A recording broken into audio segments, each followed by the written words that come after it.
통쾌하고 시원하게 오늘의 이슈를 분석합니다. 김지윤의 픽. 꽤 중요한 군사회의가 내일과 모레 서울에서 열립니다. 한미군사위원회와 한미안보협의회의인데요. 한미군사위원회를 참가하기 위해서 마크 밀리 미 합참의장을 비롯한 쟁쟁한 군 인사들이, 그리고 한미안보협의회의를 참석하기 위해 에스퍼 국방장관을 비롯한 많은 국방부의 고위 인사들이 내한을 합니다. 언론은 지소미아에 관한 이야기가 줄을 이룰 것이다라는 보도를 많이 하고 있는데요. 어쩌면 미국은 이보다 훨씬 더 큰 의제를 끌고 올 수도 있을 것 같습니다. 중국을 겨냥한 미국의 아시아 전략, 인도태평양 전략이 그것이죠. 더불어 미국과 동맹국이 남중국해에서 취하고 있는 항행의 자유작전에도 참여라는 압박, 있을 수도 있다 하는 추측이 나오고 있는데요. 한미동맹을 바라보는 미국의 시각이 한반도 안보에 국한되는 것이 아니라 아시아 내에서 중국을 견제하기 위한 큰 동맹의 한 축으로 편입시키면서 지역 안보의 개념으로 확장시키는 과정에 있는 것은 아닌가 싶습니다. 그동안 우리 정부는 인도태평양 전략에 대해서 이렇다 할 뚜렷한 입장을 밝혀오지는 않았습니다. 지난 6월 30일 판문점으로 떠나기 전 문재인 대통령과 트럼프 대통령이 가진 공동 기자회견에서 문재인 대통령이 신남방 정책과 인도태평양 전략을 연계해 경제협력을 이어나간다라고 밝혔지만 인도태평양 전략을 경제협력에 그친다고 보는 사람은 별로 없습니다. 안보협력의 성격이 훨씬 강하기 때문이죠. 내일과 모레 주목해보시죠. 안보 관련 어떤 이야기가 나올지요. 아시아나항공이 새로운 주인을 만나게 됐습니다. 7개월 가까운 인수전 끝에 현대산업개발이 우선 협상 대상자로 선정이 됐는데요. 정철진 경제평론가와 관련해서 얘기 나눠보겠습니다. 어서 오세요. 네, 안녕하십니까. 네, 현대산업개발이 우선 협상 대상자로 선정이 됐어요. 근데 네. 제주항공 이야기가 굉장히 많이 나왔었거든요. 네.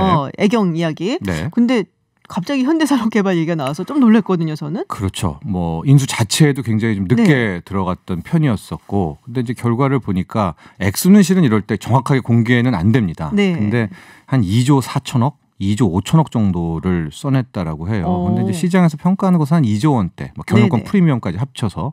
그런데 2조 4천, 2조 5천억을 써냈다는 건 실은 오너의 결단. 이건 무조건 네. 내가 잡겠다. 단 1%의 불확실성도 용인하지 않겠다. 무조건 이건 내가 가져가겠다. 그렇죠.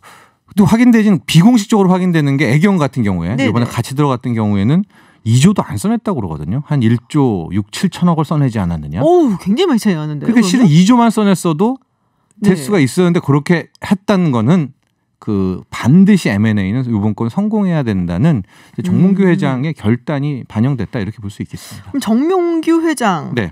정씨 집안이 워낙 많아서 정몽까지 가진 분들이 예, 많아갖고 어떤 그렇습니다. 분인지 잘 모르는 분들도 계실 것 같아요. 지금 가계도를 설명하게 되면 이제 시간이 다 갑니다. 시간이 다 가서 안 되고요. 가서 이제 정몽규 회장으로 좀 좁혀서 우리가 설명을 하면 축구협회 대한축구협회 네. 회장직으로 우리가 익숙하게 네네. 화면에서 이제 볼 수가 있고요.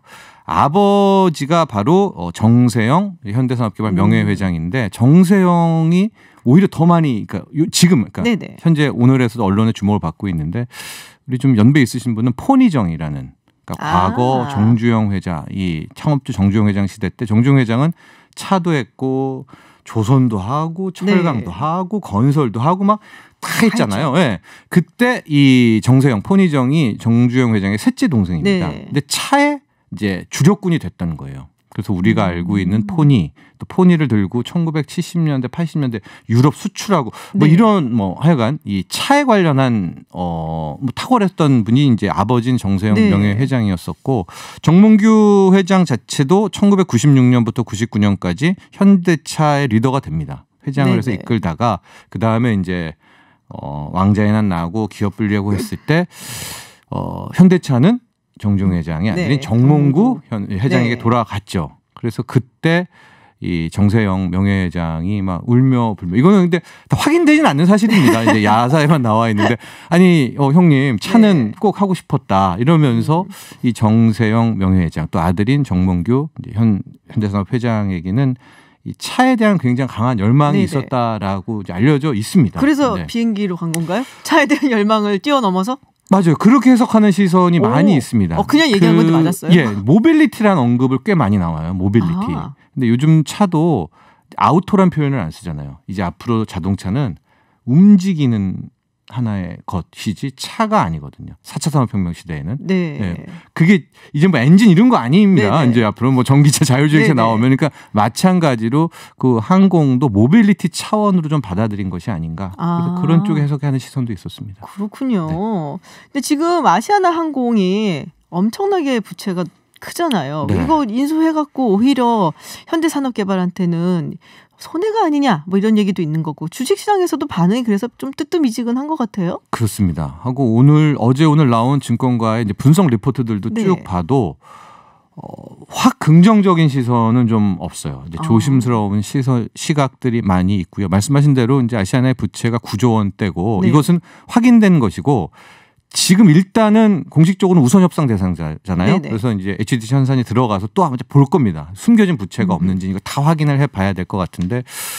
막대한 부채죠. 그렇죠. 9조 원대라고 한다는 것은 게다가 아시아나항공이 지금 영업이 잘 되느냐 그렇지 않거든요. 뭐 1,000억 원대 적자가 나고 있는 거예요.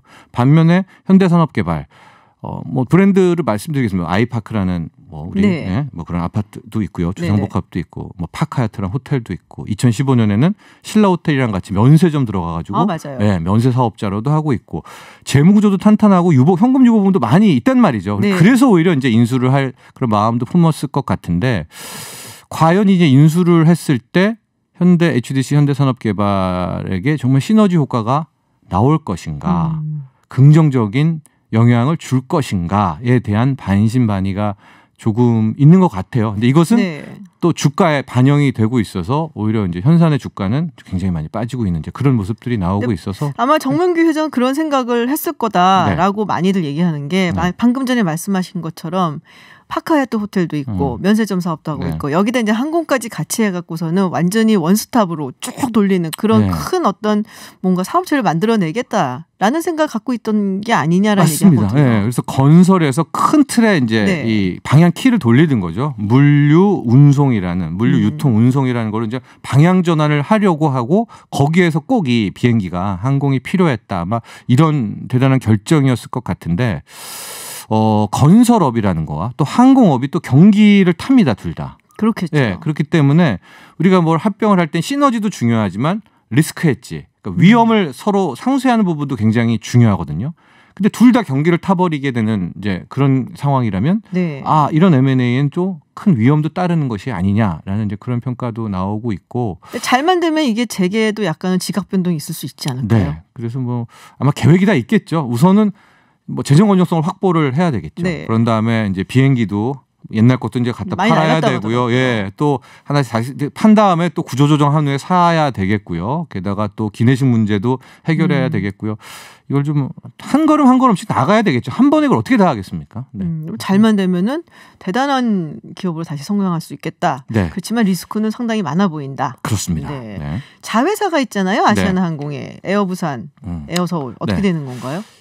에어부산 같은 경우에는 44% 정도 갖고 있고요. 에어서울은 이제 100%를 갖고 있는데 이 구조도 약간 복잡하긴 한데 이제 만에 하나 아시아나를 하게 되면 이제 지주회사인 HDC가 있고 뭐 현대산업개발이 있고 그 밑에 아시아나가 있고 여기에 뭐 에어부산, 에어서울이 있고 그러니까 지분 구조가 있어서 일단은 기본적으로 에어부산 같은 경우에는 이제 100% 인수를 해야 되거든요. 근데 지금 돈 많이 썼잖아요. 그러게요. 그러면 44%니까 앞으로 뭐 50% 이상 또 사야 되니까 에어부산은 재매각을 해야. 재매각. 예. 근데 이거 설입니다. 왜 제가 이렇게 설이라고 말씀드리냐면 이제 에어부산 상장돼 있기 때문에 이 말 한마디에 주가가 급등락을 해요. 그래서 어제 같은 경우에는 30% 거의 상한가 쳤다가 오늘은 또 이 재매 관계가 나오니까 마이너스 15%또 급락을 하고 이런 모습이었는데 지금 또 봐야 됩니다. 오늘의 결정이긴 한데 에어 서울과 에어 부산을 같이 들고 가기는 좀 힘들지 않겠느냐. 그렇다면 하나를 판다면 100% 에어 서울은 갖고 있고 에어 부산을 팔지 않겠느냐라는 전망이 나오고 있기 때문에 이제 실제로 투자하시는 청취자분들은 본인이 계속 이제 봐야죠. 이제 뉴스 좀 확인하시고요. 하라고 사라 팔라 말은 못하고요. 우리 그런 이제 움직임이 보인다. 근데 요새 저가 항공 많이 힘들다는 얘기 들었는데 글쎄 뭐 어떻게 될지는 잘 모르겠습니다. 마지막 이런 정몽규 회장의 도전 무모하다고 보시나요? 아니면은 큰 발판이다라고 보시나요? 글쎄요. 뭐 무모하다 이런 표현 좀 그렇고요. 도전인 거죠. 네. 도전이고 이것은 전문 경영인은 아마 못했을 것 같아요. 뭐 오너이기 때문에 가능한 것이고요. 아마 이제 함께 들어갔던 미래에셋의 박현주 회장의 어떤 조언 이런 것도 고려대 경영학과 선후배 관계지 않습니까? 이제 많은 어떤 것들이 있었고 전략과 포석을 갖고 있는 결단이 아니었나 싶고 뭐 이렇게 뭐 큰 틀에 또 하나의 뭐 항공 모빌리티 회사가 탄생된다면 한국 경제도 긍정적인 거 아니겠습니까? 네, 지금 뭐 청취자분들이 뭐 의견 보내주시는데 너무 비싸게 샀다는 의견도 있고 도대체 2조 4천억 이수해서 뭘 보고 샀는지 모르겠다는 말씀도 계시고 뭐 잘 되면은 한국 경제도 좋겠죠. 그럼 사실은 그렇죠. 네. 이제 우리 국적기도 또 다시 또 그러니까요. 또 경쟁하고요. 좀 경쟁 좀 해야 됩니다. 대한항공과 아시아나도. 네. 설이라고 하지 마시래요. 이미 개미들 동요한다고. 네, 알겠습니다. 네, 아시아나 항공을 인수한 현대산업개발 이야기를 나눠봤습니다. 지금까지 정철진 경제평론가였습니다. 고맙습니다. 감사합니다. 뉴스의 중심, 화제의 인물을 만나봅니다. 스포트라이트. 화염병의 불화살까지 등장했습니다. 지하철역, 성당, 학교 할 것 없이 홍콩 시위대와 경찰의 충돌이 격화되고 있는데요. 이로 인해 시민들이 다치는 것은 물론 이를 취재하던 홍콩 기자가 화상을 입는 사건도 발생했습니다. 시위 현장에서 부상을 입은 홍콩 공영방송 RTHK의 관명린 기자 연결해서 당시 상황은 어땠는지 또 현재 홍콩 시위는 어떻게 변화가고 있는지 알아보도록 하겠습니다. 관명린 기자 안녕하세요. 네, 안녕하세요. 관명린입니다. 네, 시위 현장에서 다치셨다고 들었어요. 많이 다치셨어요? 네네, 지금 많이 나가셨어요. 어쩌다가 다치신 건가요? 네, 광동어로 해드릴까요? 네네네. 네. 네, 인터뷰하는 과정에서 화염병을 맞아서 귀하고 왼쪽 볼이 부상당했습니다. 아이고, 많이 다치진 않았으면 좋겠는데 지금 괜찮으신 거예요? 많이 다치진 않고요? 2주 동안 입원했었고요. 집에서 2주 동안 쉬었습니다. 그래서 지금 많이 나았습니다. 그렇군요. 다행입니다. 지금 뭐 최근에 홍콩 시위가 너무 격화되니까 취재하는 기자들이 다친 경우도 굉장히 많은 것 같아요. 근데 의아한 게 취재 기자들은 이렇게 옷에 언론인이라고 표식을 하고 또 혹은 프레스라고 쓰여진 완장 같은 걸 차고 다니는 걸로 아는데 이런 일이 계속 발생하는 이유가 뭘까요? 사실 기자들이 인터뷰를 나갈 때 조끼라든가 이렇게 보호 장치가 있긴 합니다. 하지만 인터뷰의 현장에 가면 기자들이 제일 맨 앞에 서 있기 때문에 경찰들이 발사하는 최루탄이나 이런 거를 피하기가 어렵습니다. 그리고 후추 스프레이라든가 살수차 이런 거를 맞는 경우도 되게 많습니다. 另外就係有記者咧，其實喺採訪嘅時候咧，亦都俾警察咧係用一啲即係胡椒噴霧啊，甚至係水炮車發射出嚟嘅水咧係射到咁，其實呢一啲受傷嘅情況都有好多嘅。 아무래도 취재를 위해서 앞에 서다 보니까 또 많은 공격을 받을 수밖에 없는 상황이다라는 말씀이신데요. 네, 홍콩 시위가 점점 거세지고 있다고 들었습니다. 뭐 전쟁터를 방불케 할 정도다라는 얘기가 있고요. 또 홍콩 경찰이 대학은 물론이거니와 성당까지 진입을 해서 시위자 체포에 나섰다라는 이야기도 있고 또 대학에서는 경찰이 1000발이 넘는 최루탄을 발사했다라고 했는데 얼마나 충돌이 큰지 좀 얘기해 주시겠어요? 네. 琴晚喺中文大學就爆發咗一個 어젯밤에 홍콩 중문대학교에서 경찰과 학생 사이에 아주 격렬한 충돌이 있었습니다. 이거 원인은 지난주 과기대 학생의 추락 사망 사건하고 어제 학생의 실탄총을 맞아서 부상당한 사건 이런 사건들 때문에 학생들이 아주 분노를 했습니다. 그리고 어제는 경찰들이 중문대에 진입해서 학생을 체포하려고 했었는데 학생들의 입장에서는 경찰이 학교는 공부하는 장소고 경찰이 거기 들어가서 진압하는 권한이 없다라고 생각하기 때문에 캠퍼스를 보호하는 차원에서 경찰하고 아주 오랜 시간 동안 대치를 했었습니다. 거의 어제 오후부터 심야까지 계속 대치를 하고 있었고 그 기간에 최루탄도 아주 많이 발사했습니다. 校園嘅地方咧，咁就同警方之間咧係僵持咗好長嘅時間，咁其實都差唔多由晏晝啦，咁去到深夜咧都有，亦都有好多學生受傷嘅，咁警察都發射咗好多催淚彈同埋橡膠子彈咁樣咯。 네, 말이 나와서 인데 그 맨몸의 시위자한테 실탄을 발사했던 사건 위독하다는 기사가 있었습니다. 그 지금 현재 총에 맞은 시위자 상태는 어떤지 새롭게 나온 소식은 있나요? 嗰位學生咧，佢就喺腹部中槍啦。咁其實 학생이 총상 당한 위치가 복부라서 간장과 신장이 총상을 당했고 그리고 그 총탄이 척추 위치에 있습니다. 그래서 입원을 해가지고 수술을 해서 이제 많이 호전이 됐지만 아직도 상태가 심각합니다. 屬於嚴重咁樣咯。 그렇군요. 아, 빨리 좀 쾌차가 됐으면 좋겠다라는 생각이 들고요.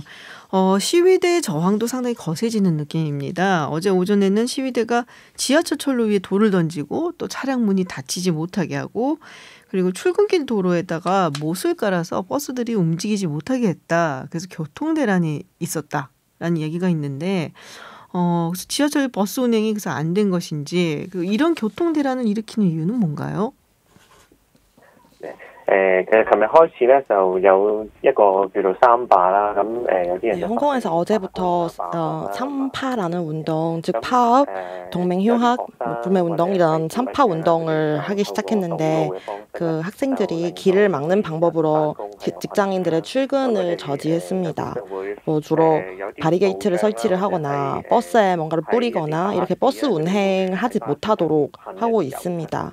그리고 지하철도 철도가 운영되지 못하도록 방해를 하는데 그래서 교통 대란이 아주 심각했습니다. 오늘도 마찬가지인데요. 오늘 홍콩 신계에 있는 사람들이 아예 시내를 나가지 못할 정도로 교통이 심각합니다. 完全係出唔到市區咁樣嘅，咁所以好多人今日咧都係冇辦法返工。 네, 파업, 동맹휴학, 불매운동을 뜻하는 삼파운동 여기에 동참을 이끌어내기 위해서 교통대란을 일으켰다라는 이야기인데 캐리람 정부가 이를 보고 시위대가 이기적이다라는 얘기를 했단 말이에요. 홍콩 현지 시민들의 분위기는 어떤가요? 林鄭月娥咧都有出過嚟即係回應啦，咁佢提到話 네, 사실 오늘 캐리람이 나와서 답변을 하긴 했었는데요. 여전히 태도가 강경합니다. 이런 격렬한 방식의 시위를 통해서 절대 시위대의 소구점을 절대 이룰 수 없다라는 태도입니다. 그래서 이게 이유가 지난주에 캐리람이 북경에 가서 시진핑하고 만남을 가졌습니다. 그리고 시진핑이 캐리람에 대한 이런 지금 현재 하고 있는 이 노력들에 대해서 아주 긍정의 태도를 표했고 그래서 캐리람이 인정받았기 때문에 더욱더 강해진 그런 폭동 진압의 태도를 보여지고 있는 것 같습니다. 그래서 오늘 이렇게 대란이 있는데도 불구하고 학교 휴교령을 내리지도 않았습니다. 그래서 학생들이 이런 혼란 속에서 등교를 해야 하기 때문에 굉장히 불만이 심각합니다. 네, 시진핑 주석과의 만남 그리고 지지가 더 강경한 태도에 좀 힘을 실어줬다라는 말씀이신데요. 24일 날 구의원 선거가 있게 되어 있단 말이에요. 근데 지금 이 상태로 선거가 과연 치러질 수 있을지 궁금해하고들 있습니다. 어떻게 보시나요? 其實而家最唔想嗰啲區議會可以 네, 지금 선거가 연기되기를 바라는 사람들은 사실 친중파들입니다. 이 사람들이 지금 상황에서 조례 수정이 표를 가져다 주지 못하기 때문에 특히 지금 요즘에 젊은 유권자들이 많이 증가했고 그래서 지금 현재 표를 얻지 못하는 상황이라서 그분들이 가장 지연시키고 싶습니다. 그래서 여러 가지 지연할 수 있는 핑계를 만드는데요. 뭐 사회가 지금 혼란스럽다든가, 그래서 유권자들이 안전하게 나와서 투표를 하지 못한다든가 라는 핑계를 대면서 이 선거를 최대한 연기를 하려고 하는 움직임이 보입니다. 하지만 아직 공개적인 얘기는 없고요. 아직 결정을 기다리고 있습니다. 네, 현 상황에서 선거 연기를 원하는 것은 오히려 친중파다. 아무래도 인기가 좀 떨어졌기 때문이 아닐까 싶은데요. 케이람 행정장관이 400만 명의 유권자가 참여해서 4년 만에 치러진 중요한 선거다라고 얘기한 것은 어찌 보면 정치적인 수사가 아닌가라는 생각이 좀 듭니다. 네, 중국 관영 매체에서는요. 홍콩 경찰의 발표를 옹호를 하고 또 폭력 시위 진압을 위해서는 중국군도 투입을 해야 된다 이런 보도도 있는데 이에 대한 홍콩 시민들은 반응은 어떤가요?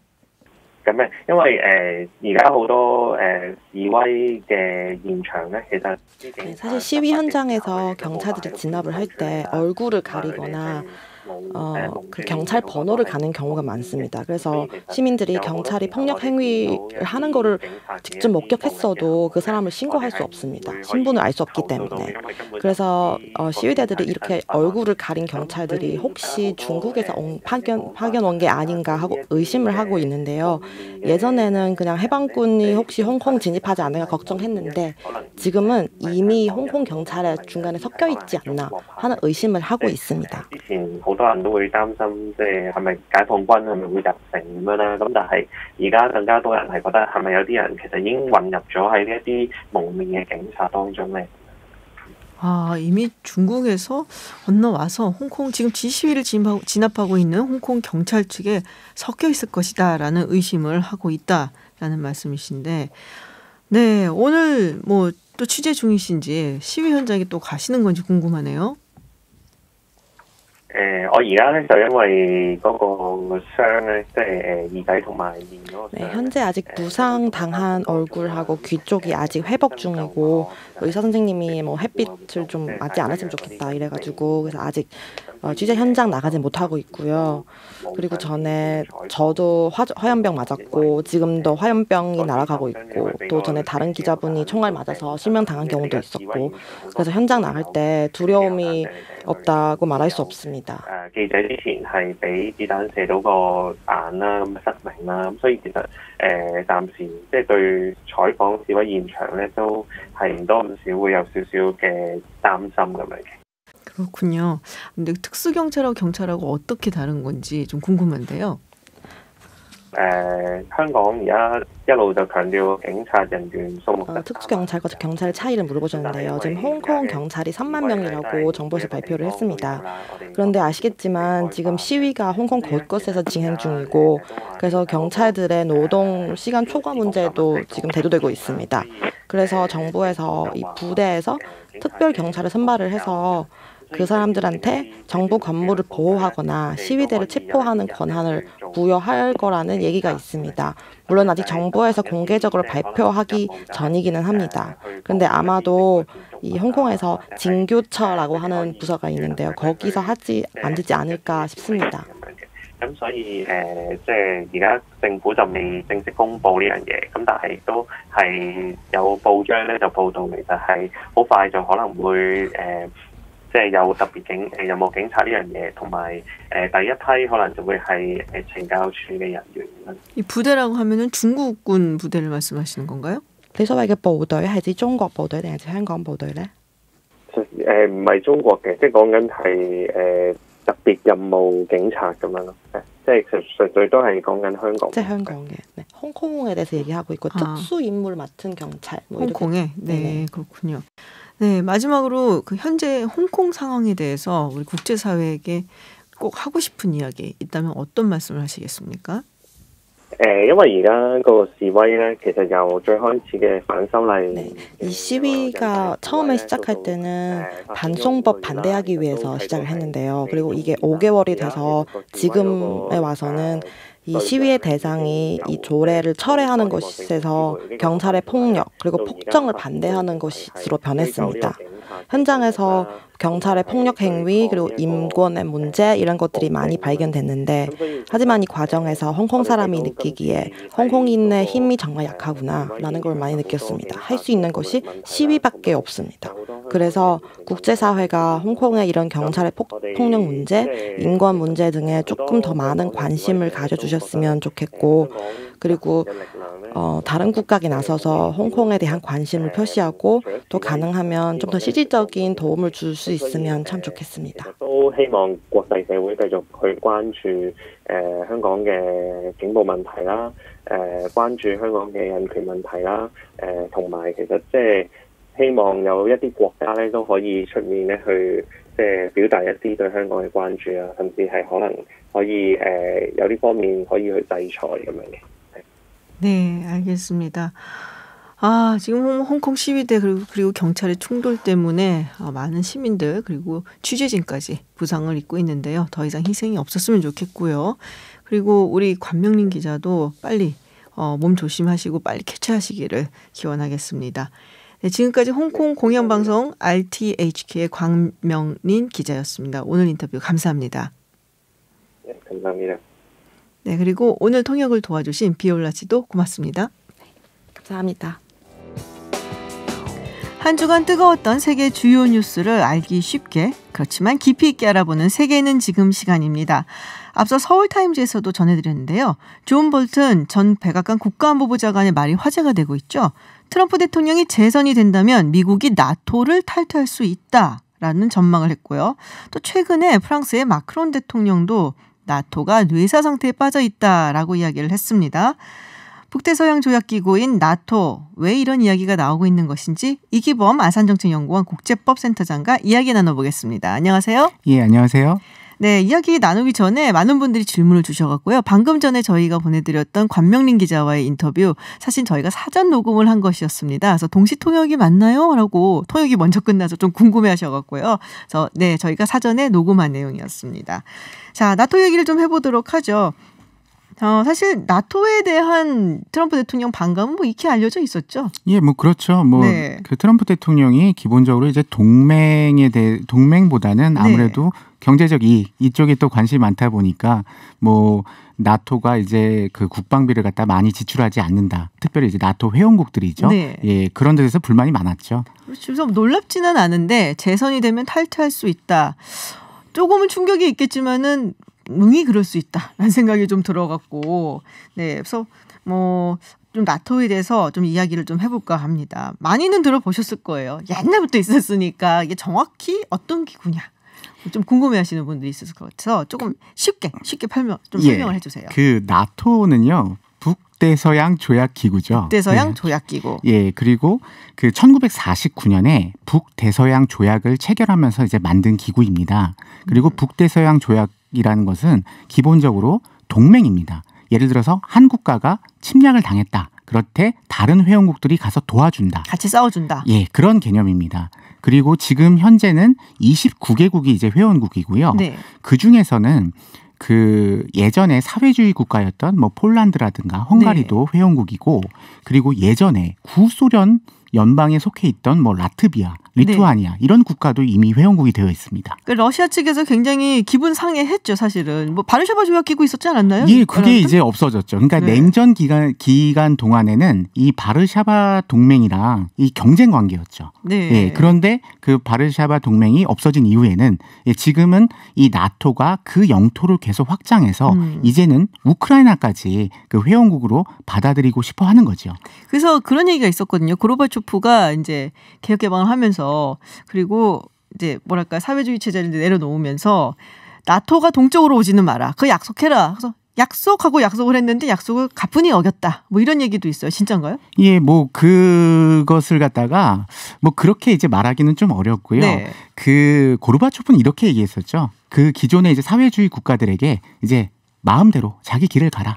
이제 그걸 갖다가 보통 이제 그 마이웨이를 부른 시네트라를 얘기해서 시네트라 독트린이라고 보통 얘기를 하죠. 시네트라 독트린, 프랭크 시나트라. 예. 네. 그렇게 얘기를 하는 거죠. 네. 네, 여기서 또 재밌는 게 지난주에 프랑스의 마크롱 대통령이 나토가 뇌사 상태다라는 이야기를 했단 말이에요. 굉장히 세게 발언한 건데 이건 또 무슨 속뜻이 있는 것인가라고 궁금들 하십니다. 예, 그 마크롱 이제 대통령의 그 발언 자체를 갖다가 네. 너무 심각하게 받아들일 필요는 없습니다. 왜냐하면은 프랑스는 약간 좀 독특한 국가거든요. 그 프랑스가 네. 1949년에 나토의 원회원국이었습니다. 그런데 네. 66년에 탈퇴를 했죠. 드골 대통령 때. 그게 그때 그 핵 예, 프랑스가 네. 핵을 가진 네. 이후에 탈퇴를 했는데 네. 사실 가장 큰 속뜻은 무엇이었냐면요. 미국이 영국하고만 이야기를 하는 거예요. 프랑스하고는 삼국이 이야기를 해서 무언가 정책을 세웠으면 좋겠는데 그러질 않으니까 탈퇴를 했다가 2009년에 사르코지 대통령 때 다시 복귀를 했습니다. 얼마 안 됐네요? 예, 얼마 안 됐습니다. 이게 한 10년밖에 안 됐어요. 그런데 마크롱 대통령 입장에서는 다시 한번 드골 대통령처럼 그런 식의 언급을 하는 것이고 그 속뜻에는 차라리 유럽 통합군이 어떠냐 이제 이런 이제 마음이 맞아요. 있는 거죠. 아, 어차피 뭐 트럼프 대통령 나토 맨날 욕하고 뭐 분담금 안 낸다고 막 비난하고 그리고 보니까는 뭐 영국도 지금 뭐 유럽연합에서 빠져나갔고 그냥 우리끼리 그냥 뭉쳐서 마이웨이 하자 유럽이. 뭐 이런 얘기인가요? 그런 이야기도 있고요. 네. 또 프랑스가 거기서 이제 독일과는 다르게 좀 더 주도하고 싶은 어젠다가 필요한데 네. 그게 바로 유럽 통합군이죠. 여기에 대해서 바로 반발을 했던 것이 메르켈 총리죠. 네. 너무 극단적인 언어 아니냐 이렇게 이야기했던 거죠. 원래 프랑스랑 독일이 사이가 안 좋죠. 네, 물론 안 좋죠. 네, 물론 안 좋죠 하면서 예. 웃으시는데 지금 약간 주도권을 두고 싸우는 느낌이거든요. 유럽연합 같은 경우는 사실 지금까지 아주 초기 시작은 프랑스에서 사실 시작을 한 거나 마찬가지인데 그 아이디어 자체가 프랑스의 전 외무장관으로부터 나온 아이디어였죠. 네, 근데 이게 주도권이 사실 독일로 많이 넘어갔단 말이에요. 그 경제 때문이죠. 네, 예. 그러니까 이제 이번에 유럽을 이끌어가는 리더는 나야나로 프랑스의 마크롱 대통령이 좀 짚고 나온 것이 아닌가. 예, 그렇게 이해할 수 있습니다. 아, 그게 맞는 거예요? 예, 그렇게 이해할 수 있고요. 말씀드린 대로 프랑스가 그 독특한 정책을 가져왔기 때문에 그러니까 나토에 대해서 부정하지는 않지만 나토를 주도하든지 아니면은 새로운 개념을 만들어내든지 예, 이렇게 나왔던 국가였죠. 네, 지금 사실 유럽 입장에서도 굉장히 답답할 거예요. 미국은 저러고 있지, 뭐 중국을 그렇다고 믿기도 뭐하지. 또 지금 뭐 그럼 우리가 어떻게 해야 되나, 뭐 이런 생각도 굉장히 많이 한다 그러더라고요. 뭐 그렇죠. 이제 유럽 국가들 입장에서는 지금 사실 이 나토가 미국 쪽으로 쏠려 있는 것은 사실이죠. 왜냐하면 29개국이 회원국이긴 하지만은 이게 국방비를 봐야 됩니다. 근데 네. 29개국의 그 국방비의 총합의 71.7%를 갖다가 미국이 사용하고 있습니다. 그럼 이게 사실 엄밀하게 말하면 미국과 나머지 국가들이거든요. 미국과 나머지 국가들. 예, 그렇기 네. 때문에 이 나토가 기본적으로 미국 중심으로 흘러갈 수밖에 없고 더구나 2014년에 웨일즈 정상회의가 있었습니다. 네. 냉전 이후에 가장 큰 행사였는데 그때 약속을 했던 것이 각국이 국방비를 갖다가 GDP의 2%까지 올리자 2024년까지 이렇게 했습니다. 근데 이것을 갖다 지킨 국가가 현재까지 10개국이 안 됩니다. 그러면 트럼프 대통령 입장에서는 분담금도 분담금이지만은 왜 국방비를 갖다가 올리지 않느냐 이런 이제 의미가 있는 거거든요. 그리고 이제 그럼 국방비를 갖다가 가장 빠르고 효과적으로 올릴 수 있는 방법이 뭘까라고 했을 때 그건 제일 쉬운 방법은 미국 전투기를 사는 겁니다. 아, 무기를. 그렇죠. 예, 그렇기 때문에 지금 트럼프 대통령은 이것을 갖다가 경제적, 상업적 이익하고 결부시키고 나토 입장에서는 2024년까지 각 국가가 국방비의 2%까지 GDP의 2%까지 국방비를 지출하겠다는 그 약속을 지키겠다는 게 참 네. 고민이 되는 겁니다. 그렇겠네요. 유럽에도 있잖아요. 전투기가 유로파이터 뭐 이런 거. 뭐 있지만은 네. 예, 뭐 그렇게 해도 됩니다. 예, 그렇지만은 뭐 미국의 이제 그런 압력과 압박이라는 것이 상당합니다. 이게 나토 내에서는요. 네. 말씀드린 대로 국방력과 국방비 지출의 차이가 너무나 큽니다. 그렇군요. 그래서 트럼프 대통령이 맨날 이 무임승차한다. 그래서 나토 그렇게 미워하는 거군요. 예, 그렇습니다. 예, 그냥 미국의 그 나머지 28개국과의 이제 경제적인 그 GDP는 5대5 정도입니다. 그런데 미국은 70% 이상을 쓰고 있다는 거죠. 좀 화는 나겠어요. 지금 보니까 미국은 이미 그 GDP의 3.5%를 갖다가 국방비에 사용하고 있습니다. 네. 근데 독일은 1.23%거든요. 그러니까 미국 입장에서는 메르켈 총리를 향해서 계속 그렇게 압박을 할 수밖에 없는 거죠. 네. 지금 이제 나토 얘기를 하고 있는데 많은 분들이 이게 우리랑 뭔 상관일까라고 생각을 하실 수도 있을 것 같아요. 그래갖고 왜 우리가 여기서 지금 나토 이야기를 하는가라는 얘기를 좀 해보려고 합니다. 지난 7월로 제가 기억을 하는데 주한미군의 전략문서가 나왔었단 말이에요. 그 당시에. 그래서 그렇죠. 한반도 유사시에는 이제 일본에서 이게 약간 오역으로 제가 뭐 원문도 봤습니다마는 살짝 번역이 애매하게 되는 바람에 많은 오해를 불러일으켰었어요. 그래서 일본이 참전을 한다는 식으로 이게 오역이 돼서 그 그렇습니다. 내용은 아니었던 걸로 기억을 합니다. 그래서 근데 그거를 사실은 이제 이거는 오역이었지만 미국이 구상하고 있는 것은 또 다른 생각이 있을 수 있다. 나토 같은 체제를 지금 만들려는 것은 아닐까라는 얘기를 좀 해보려고 해요. 예, 그런 그 해석이 충분히 가능합니다. 네. 왜냐하면은 6월이죠. 우리가 이제 그 전작권 전환 이후에 이제 미래연합사를 만들기로 했습니다. 네. 그러면 미래연합사는 그 한국군 대장이 이제 사령관이 되는 그렇죠. 구조입니다. 근데 지금 현재는 그 연합사와 주한미군과 유엔사 사령관이 모두 동일 인물이죠. 미국군 네. 대장이 되는 거죠. 에브람스. 예, 맞습니다. 그런데 만약에 이제 전작권 전환 이후에 미래연합사가 만들어지게 되면은 미래연합사 체제에서는 미국이 그 사령관이 될 수가 없습니다. 부사령관으로 들어가는 그렇죠. 거죠. 네. 예, 그렇다면은 미국 입장에서는 기존 조직 중에 활용할 수 있는 것이 유엔사입니다. 그래서 유엔사를 갖다가 확대하는 그런 이제 정책을 취할 수가 있는 거죠. 그런데 그 과정에서 유엔사는 기본적으로 한국 전쟁 기간 동안 그 전력을 제공한 국가들이 유엔사의 회원국이 되는 구조입니다. 네. 그런데 이게 엄밀하게 유엔 안보리 결의를 보게 되면 회원국으로만 나와 있습니다. 유엔 회원국이요. 유엔 회원국. 그러면은 미국 입장에서는 그것을 확대 해석해가지고 유엔 회원국은 누구라도 유엔사에 참여할 수 있다라고 이렇게 해석을 한국 전쟁에 참여하지 않았어도죠.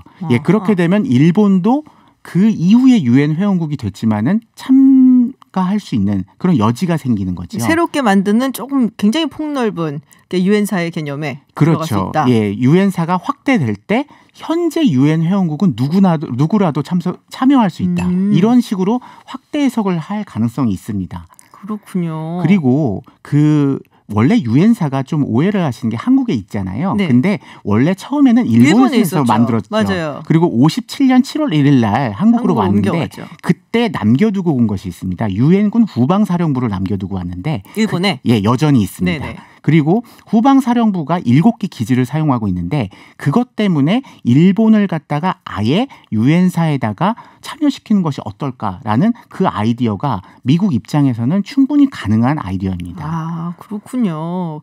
그러니까는 지금 이제 미래연합사 같은 경우는 사령관을 한국이 갖게 되니까 유엔사에서 좀 더 이걸 확장해갖고 좀 크게 만들어서 거기서 미국이 주도권을 가져가겠다. 그래서 영내 안보에 있어서의 좀 큰 동맹 그걸 만들어 보겠다라는 것이군요. 그러니까 나토랑 비슷하다는 얘기가 나오네요. 예, 그렇게도 되고요. 그다음에 작년부터 유엔사 부사령관이 제3국 사람으로 임명되고 있습니다. 미국 사람이 아니고요. 예, 작년에는 캐나다였고요. 올해는 호주 장성입니다. 확장의 개념이 벌써 들어갔네요. 예, 들어갔다고 보여지고요. 원래는 주한 미군의 이제 보직자들이 그 겸직하는 구조였는데 네. 작년부터는 그 겸직도 이제 해제를 해가지고 쉽게 말해서 주한미군 참모장과 유엔사 참모장은 같은 미국 사람이지만 동일 인물이 아닌 거죠. 이런 식으로 이제 확대가 돼가고 있는 네. 그런 징후가 많이 보이고 있습니다. 그래서 아시아에도 나토와 같은 그런 집단 방위 체제를 마련해 보려는 그런 생각이 있는 것 같다. 예, 그리고 이미 유엔사가 있기 때문에 그 기존 조직을 활용할 수 있는 여지가 있다는 거죠. 인프라는 이미 갖춰졌으니까. 그렇습니다. 근데 나토도 별로 탐탁치 않았는데 트럼프 대통령이 할까요? 할 수도 있습니다. 왜냐하면은 오히려 이렇게 확장시켜 놓고 그 안에서 또 동맹들을 갖다 여러 가지 뭐 분담금이나 이런 걸로 압박하기에는 동맹 안에서 압박하는 게 좋죠. 동맹 밖에서 압박할 수는 없으니까요. 그렇죠. 동맹 밖에 있으면은 네가 뭔데라는 얘기가 나올 수 당연히 있으니까. 그렇습니다. 그래서 안에서. 개인적으로 저는 트럼프 대통령이 나토를 탈퇴할 거라고 생각하지 않습니다. 안에서 압박하기 위한 수단일 뿐이라는 거죠. 알겠습니다. 오늘 뭐 나토 이야기부터 시작해서 한국 유엔사 이야기까지 다 나눠봤습니다. 흥미진진했어요. 예, 감사합니다. 예. 네, 오늘 말씀 이기범 아산정책연구원 국제법센터장과 나눠봤습니다. 고맙습니다. 예, 고맙습니다. 드디어 내일입니다. 단 한 명의 수험생도 후회를 남기지 않는 하루를 만들기 위해 온 대한민국이 긴장하는 그날입니다. 이날만 되면 한파가 찾아와서 그 어떤 24절기보다 정확하다고 하는데요. 바로 그 수능을 하루 앞둔 저녁입니다. 그래서요. 특별한 고3 수험생 두 분을 모셨습니다. 일성여자중고등학교 3학년 정순희, 정가은 학생입니다. 어서 오세요. 안녕하세요. 네, 안녕하세요. 네. 청취자분들께 간단하게 자기소개 좀 제가 부탁드릴게요. 네. 일성여자고등학교 늦가기 학생 전가은이라고 합니다. 네. 제가 나이를 좀 여쭤봐도. 네, 저는 53세입니다. 언니네. 어머님이라고 지금 얘기를 해야 된다고 들었는데 언니네요. 네. 그리고 네. 예, 일성여중학교 3학년 예쁜 두 딸 둔 엄마 정순이입니다. 예. 왠지 또 언니일 것 같아요. 제 느낌에. 64세입니다. 그냥 언니예요. 네. 네. 제가 좀 농담처럼 시작을 했는데 일성여자중고등학교 저는 사실은 알거든요. 근데 우리 청취자분들을 위해서 잠깐 좀 소개 좀 해주세요. 어떤 학교인지. 네. 어느 분께서? 어느 언니가? 네, 제가 먼저. 네. 저희는 이제 마포에 있는 일성 여자 중고등학교이고요. 네. 그리고 이제 한문 특성학교고 그리고 이제 같은 일반 고등학교는 똑같습니다. 네네. 단 이제 저희는 2년 이제 학력 인정되는 학교고요. 네. 그래서 이 학교 과정을 이제 중고등학교 과정을 2년 만에 마치는 4년이죠. 이제 중고등학교 다 하면 2년 이내였고 4년 만에 마치는 그런 과정인데 네. 그래서 여기서 사실은 이제 어떻게 보면은 못다 했던 교육 그리고 공부의 꿈을 이룰 수 있는 분들이 많이 모였다고 제가 예전에 한번 프로그램에서 봤어요. 다른 프로그램에서 그래갖고 알고 있는데 내일이 수능이에요. 근데 두 분은 사실은 이제 수시를 이미 치르셨다고. 그래서 저희가 조금 마음 편하게 모셨습니다. 이 수능 전날 또 인터뷰 요청드리면 안 되는데, 근데 뭐 이미 대학에 이제 합격을 하신 상태다라는 얘기를 들었습니다. 그래도 수능을 또 치르신다고. 네. 예. 왜요? 왜 치르시려고요? 이미 끝나지 않았나요? 예, 경험도 하고. 경험. 또 수능이 뭔지 또 여기까지 그도 4년이라면 4년이고 2년이라면 2년인데 공부한 거 실력을 다 껐으니까 내가 얼마큼 공부를 했나 좀 궁금도 하고 여러 가지로 좀 괜찮을 것 같아서 시작해봤습니다. 그 자신에 대한 어떤 테스트다라고 또 생각을 하신 것 같아요. 해보고 싶고 또 이제 그 청소년 학생들하고 또 경쟁도 한번 해보고 싶고. 아싸. 자신 있으십니까? 네. 그렇군요. 4년 동안 공부를 해왔으니까 마지막 결실, 그러니까 끝까지 한번 해보겠다라는 그런 마음이 많으셨던 것 같아요. 오늘 그러면은 수능 시험 치르는 수능 시험장 방문하셨겠어요? 네. 갔다 왔습니다. 갔다 와서 이제 저희는 이제 이화 부고에서 보고요. 네. 이제 갔는데 교실은 못 들어가게 하더라고요. 그리고 이제 밖에서 수험 번호하고 요것만 이제 확인했습니다. 이제 어느 교실에서 볼 건지. 어떠셨어요? 가슴이 너무 두근거리고 너무 벅찼습니다. 어떠셨어요? 정말 수험표를 받는 순간 너무 좋았고 수험표를 받았는데 좋다는 사람 처음 봤어요. 진짜. 좋잖아요. 우리는 학교로 간다는 게 얼마나 좋아요. 정말 지금 막 얼굴에 막 웃음이 가득하셔갖고 궁금하신 우리 청취자분들 유튜브에서 TBS FM 들어오시면은 두 분 모습 함께 보실 수 있습니다. 수능 샤프라고 있다고 저도 잘 몰랐거든요. 근데 수능 샤프라고 해서 이게 매년 같은 회사 제품이 지급이 됐다고 해요. 근데 올해 바뀌었다고 하더라고요. 네. 들었습니다. 그래서 거기 이제 그 그립이라고 하죠. 잡는 거 익숙해져 있었는데 갑자기 바뀌어갖고 당혹스러웠다라고 하는데 두 분도 수능 샤프 준비하셨었어요? 네, 준비를 하고 있었는데 바뀌었다고 해서 뭐 그냥 오라고 그러시더라고. 아무것도 가져오지 말고. 근데 저희들은 이제 잡았던 그런 습관이 있잖아요. 그래서 이제 그런 게 조금 이제 당혹스러웠습니다. 좀 떨리세요? 그래서 떨려요. 수능 샤프가 바뀌어갖고. 그것도 떨리고 수능 그냥 떨리고 여러 가지로. 그래서 용인에서 오셨다고 우리 정순이 언니라고 불러야 될 것 같은데 어머님이라고 자꾸 해놔갖고 편한 대로 하세요. 편한 대로. 언니예요 저한테는. 어떠셨어요? 용인에서 여기까지 막 서울까지 오셔야 되는데 아침에. 글쎄 좀 힘들기는 한데 너무 좋아요. 그래서 밤을 저는 원래 생각하기를 와서 여기서 서울에서 네. 좀 잘까 그런 생각도 했어요. 네네.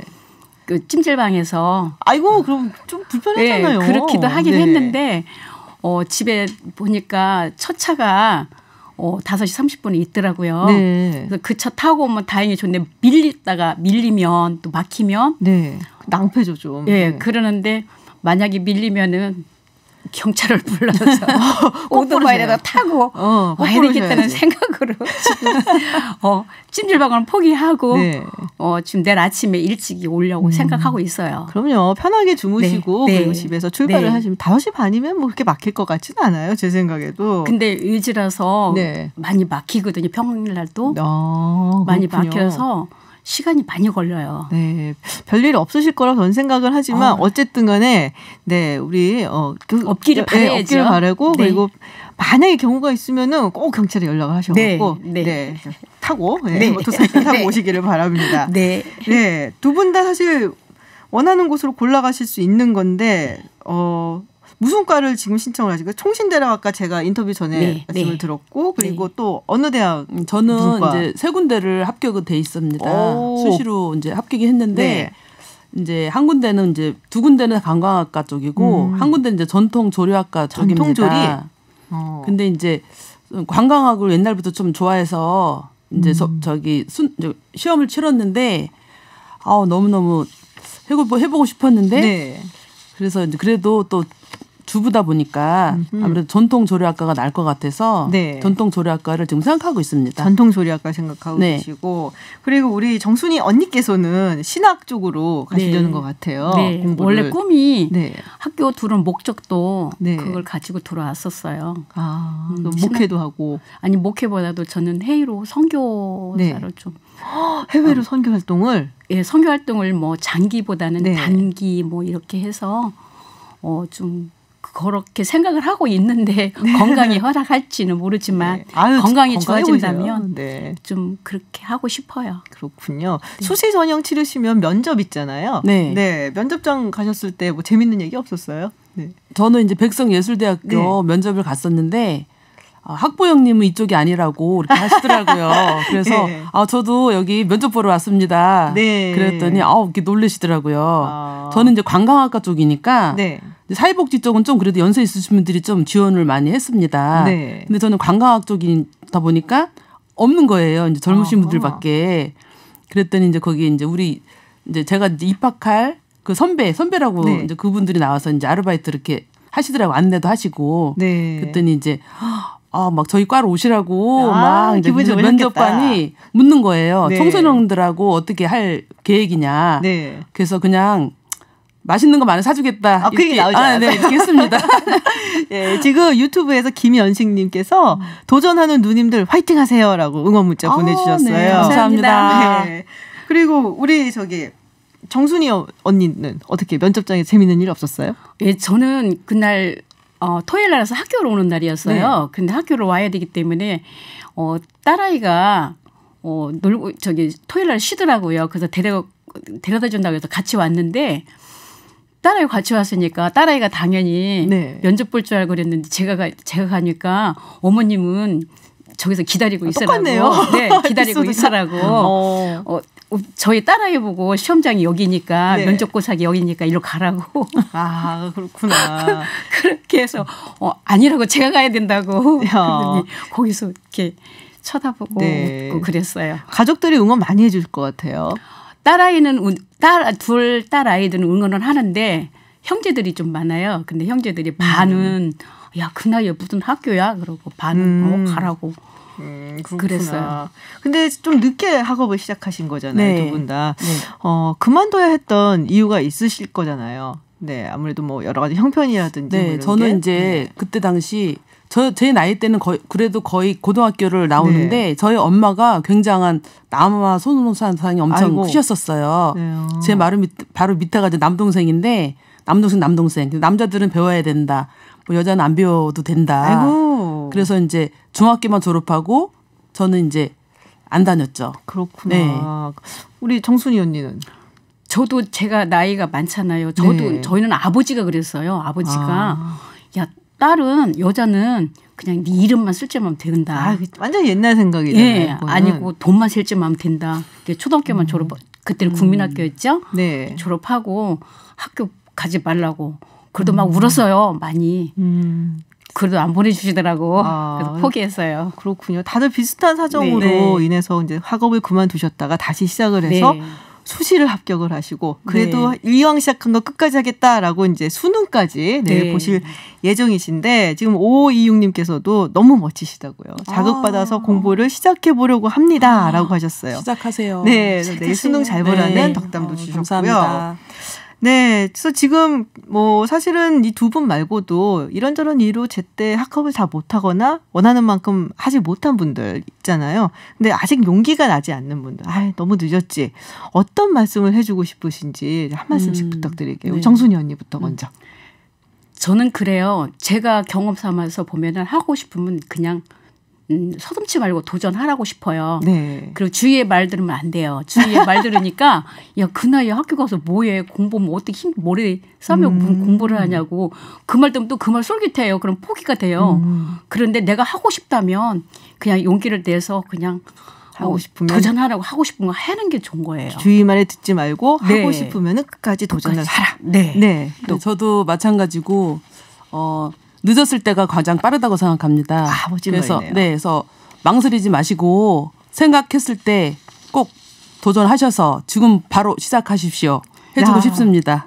정말 너무 멋진 분들이세요. 네. 제가 이제 뭐 시작한 지 얼마 안 됐는데 이 프로를 많은 게스트분들을 뵀는데 정말 가장 멋진 분들을 오늘 모신 것 같아서 마음이 감사합니다. 너무 흐뭇하고요. 감사합니다. 네, 내일 그 도전에 이제 첫 번째 뭐랄까요, 그 관문이라고 할 수가 있겠죠. 앞으로 더 많은 도전을 하실 거잖아요. 네. 그래서 내일 오늘 푹 주무시고 내일 수능 정말 잘 치르시기를 제가 기원하겠습니다. 네, 감사합니다. 네. 감사합니다. 오늘 와주셔서 정말 고맙습니다. 네. 감사합니다. 감사합니다. 네. 수능을 하루 앞둔 오늘 특별한 두 분과 함께 이야기 나눠봤습니다. 전가은, 정순희 님이셨습니다. 그리고 오늘 내일을 앞두고 가슴 설레고 있는 많은 수험생들께도 행운을 빌어드리겠습니다. 네, 오늘 11시를 기해서 서울 그리고 중부지방에 한파주의보가 내려진다고 합니다. 수능 보시는 분들 그리고 내일 출근 준비하시는 분들 모두 화이팅 하시고 주의하시고요. 김지윤의 이브닝쇼 오늘 방송 여기까지입니다. 저희는 내일 6시에 기다리겠습니다. 여태까지 김지윤이었습니다.